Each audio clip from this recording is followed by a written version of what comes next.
hablando de este informe de la bolsa que dice que la niña ya se instaló, ya está absolutamente instalada. Sí. ¿Es así? Sí, tanto el Buró de Meteorología de Australia como el Servicio Meteorológico de los Estados Unidos coinciden en que ya está declarada la niña y comienza a actuar. Realmente la situación es crítica en algunos lugares y todo esto tiene varios factores. Primero, la niña, que lógicamente lo que produce en nuestra región es un déficit de precipitaciones. A eso debemos sumarle estos ciclos de 50 a 70 años que han hecho que, recién escuchaba hablar de las dunas, que han hecho que en la década de 1920, 1930 las dunas reaparecieran sobre Junín. Hacia 1970 comenzamos otro ciclo húmedo y ahora estaríamos entrando en otro ciclo seco que muy probablemente se vea exacerbado por el cambio climático, más allá de esta coyuntura presente de dos eventos La Niña consecutivos. ¿De cuántos años, Mauricio? ¿Cómo te va? Mariana Rein, que te habla. Hola, Se ¿qué tal? hablan esos ciclos. Son de alrededor de 50 a 70 años, es variable, no hay una fecha precisa, pero estaríamos entrando en uno de esos. El primero que se tiene registro fue alrededor de 1830, cuando Darwin llegó a la Argentina y se asombró de la gran seca que se llamó en aquella oportunidad. Yo, para que más o menos tengan presente las fechas, se los menciono. 1830 estás hablando. Sí, fue la década en que se hizo la primera expedición al desierto y el desierto estaba a 200 kilómetros de la ciudad de Buenos Aires. Claro. Después vino el periodo húmedo. Vino un periodo húmedo donde se hizo la segunda expedición al desierto y el paisaje era totalmente diferente. De hecho, hubo que llamar a cartógrafos para que identificaran si los mapas que tenían hechos de 1830 eran los mismos. En esa época también se licitó la navegación del río Salado porque no había otra forma de sacar la mercadería que produjera o que produjo la provincia de Buenos Aires que no sea por embarcación. Entonces un vapor hizo todo el recorrido, salió por el río de la Plata, San Borombón, entró por el río Salado en su desembocadura al Atlántico y de ahí llegó a lugares que estaban sobre ese río. También se licitó la licitación del río Salado entre Santiago del Estero y la ciudad de Buenos Aires. ¿De qué año estamos hablando, Mauri? Alrededor de 1870. Y es interesante lo que está contando porque es coincidente con el periodo en el que se diseñan la traza de los ferrocarriles que hoy vemos en la provincia de Buenos Aires, y los vemos significativamente elevados. De hecho, cuando la provincia de Buenos Aires se inunda todo menos el ferrocarril. ¿Por qué? Porque se hizo en un ciclo húmedo, entonces los ingleses hicieron los terraplenes, digamos, a esa altura para tolerar eso. Bueno, a eso iba, porque siempre pensamos, miren qué bien que planificaron los ferrocarriles los ingleses. Tuvieron la suerte de estar en el ciclo húmedo. Justo estar en el ciclo húmedo. Y después vino el ciclo seco, de 1930, donde en nuestro país aparecieron los hacedores de lluvias, que fueron contratados por varias provincias. ¿Cómo hacedores de lluvia? ¿Qué es un hacedor de lluvia? Era los Saldívar con poderes mágicos, digamos.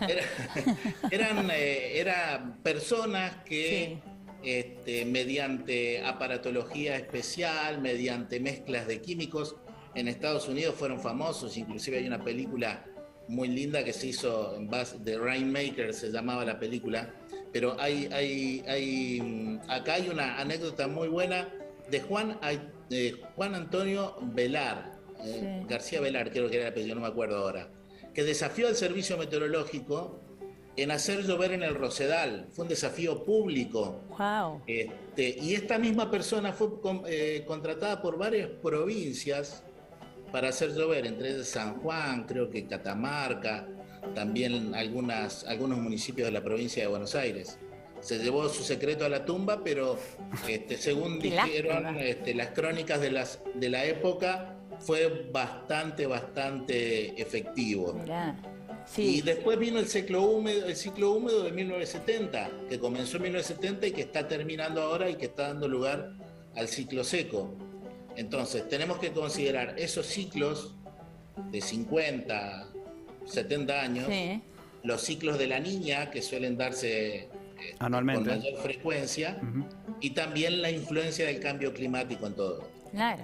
Es súper interesante la historia que nos estás contando, Mauricio. Me encantó. Si podés dar para los televidentes que no conocen una versión muy resumida de qué es el niño y la niña, claro, y por qué hablamos de un evento continental que nos afecta a nosotros de una manera particular. Está bueno lo que pregunta Iván, porque es cierto, hay mucha gente que te pregunta, pero ¿la niña es seca o es no, húmeda? Digo, ¿el niño es seco o es húmedo? Vayamos con eso primero, Mauricio. Las dos son secas y húmedas. Pero en realidad cuando uno habla de niña, habla de seca, ¿o no? En el hemisferio sur. En el hemisferio sur. En el norte, inviernos crudos, ¿no es cierto? Australia tiene el mismo ciclo agronómico que Argentina, y en la niña ellos reciben precipitaciones y nosotros déficit. Entonces ahí se compensan las producciones. Pero básicamente el niño o la niña, sí, y la fase neutral son las demostraciones de la interacción entre la atmósfera y los océanos. Particularmente los océanos son los grandes distribuidores de las temperaturas que recibimos en el Ecuador. Y a su vez, en su interacción con la atmósfera, por la temperatura misma del océano, generan mayor cantidad de nubosidad o menor cantidad de nubosidad. Y esa nubosidad se puede traducir en eventos de precipitación. Es lo mismo que, llevándolo a otra escala, los huracanes. Para que ocurran los huracanes los tenemos en la costa de Argentina. Se necesita una temperatura superficial del mar de 26 grados. Muy cálido. Y a partir de ahí se generan esas grandes masas de nubes que después se transforman en centros de baja presión con eventos de precipitación. Bueno, la interacción de los océanos con la atmósfera es esto.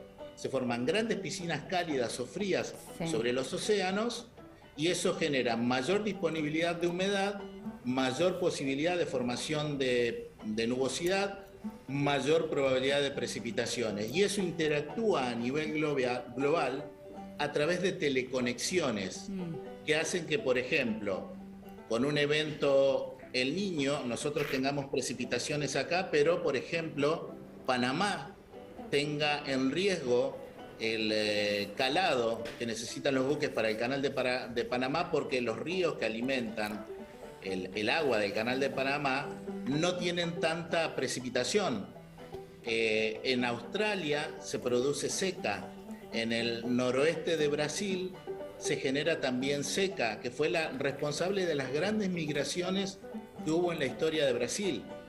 Mientras tanto que la Niña lo que produce es en Argentina una falta de precipitación, un déficit de precipitación. Claro. Pero también en otros países, como en Australia, genera excesos de precipitación. Y ahí podemos comparar, porque tenemos los mismos ciclos agronómicos, tanto Argentina como Australia.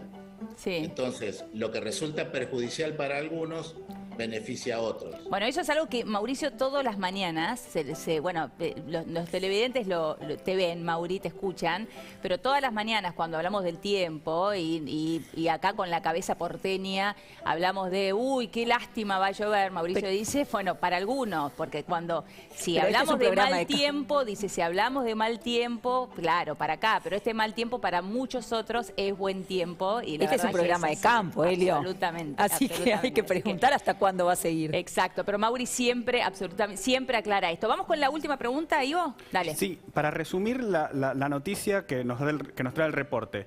Lo que está confirmado ya es que va a ser un verano niña. Eso ya está confirmado. Ahora, lo que desconocemos, y si podés ahondar un poquitito en eso, es cómo va a ser la intensidad. ¿Qué es lo que los modelos te están diciendo hoy? ¿Cuál va a ser la intensidad de esa niña en el verano?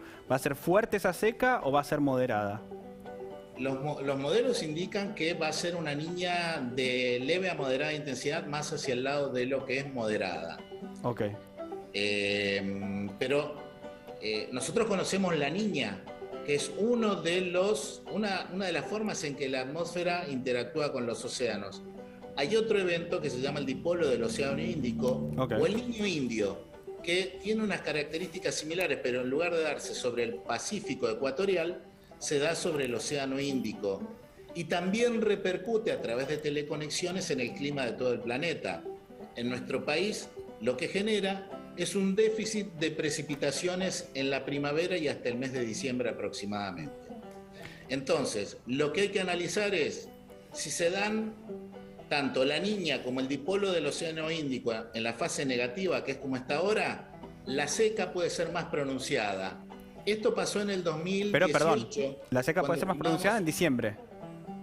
Exacto. Ok, floración del maíz, perfecto. Exacto. Y esto se dio en 2018, donde tuvimos una niña débil, pero que fue potenciada la falta de precipitaciones. Ese déficit de lluvias fue potenciado por el niño indio en su fase negativa, claro. Este dipolo. Entonces, en esta situación tenemos no el mejor escenario, porque venimos de un año la niña.